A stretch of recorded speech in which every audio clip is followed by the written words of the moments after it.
পোলাপান ইচ্ছা কইরা মেয়েদের আইডিতে রিকোয়েস্ট পাঠায়, ইচ্ছা করে পাঠায়। যখন দেখে যে তার এখানে রিকোয়েস্ট আসছে, 1000 রিকোয়েস্ট টানতে টানতে দেখে কোনটার নাম আছে। হ্যাঁ, যেই মাত্র দেখে অচিন দেশের পাখি মনে করতেছে এটাই হলো আমার আখি। এইভাবে যখন একটা মেয়ে দেখলো, হুট করে কি করে অ্যাকসেপ্ট করে, অথবা একটা মেয়ে পাইলে রিকোয়েস্ট পাঠাই দেয়, যেই মাত্র রিকোয়েস্ট অ্যাকসেপ্ট হয়ে যায়, হুট করে মেসেঞ্জারে যায়, এসে লেখে হাই। এরপরে দেখেন আরেকটা মেসেজ পাঠায়, কেমন আছেন, আবার উত্তর দেয় আলহামদুলিল্লাহ ভালো আছি, আপনি কেমন আছেন। ওখান থেকে ছি ছি ছি ছি, আপনি আমাকে আপনি বলেন কেন, তুমি করে বলেন। আপনি বললে পর পর মনে হয়, তুমি বললে খুব আপন আপন মনে হয়। এইভাবে যখন মেসেজ পাঠায় দেওয়ার পরে কত আর মেসেজ পাঠায়, মেসেজ আর কত চলে, হুট করে ছেলে একটা ডাক দিয়া কয়, আচ্ছা আপনার সাথে কি আমি একটু ভয়েস কলে কথা বলতে পারি?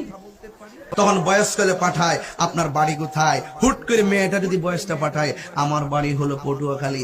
তখন ছেলেটা এতক্ষণে কনফার্ম করলো, এতদিন মেসেজ যাই লিখেছি, আজকে কিন্তু হালকা কনফার্ম করেছি, যাকে আমি খুঁজি সে তো তাই।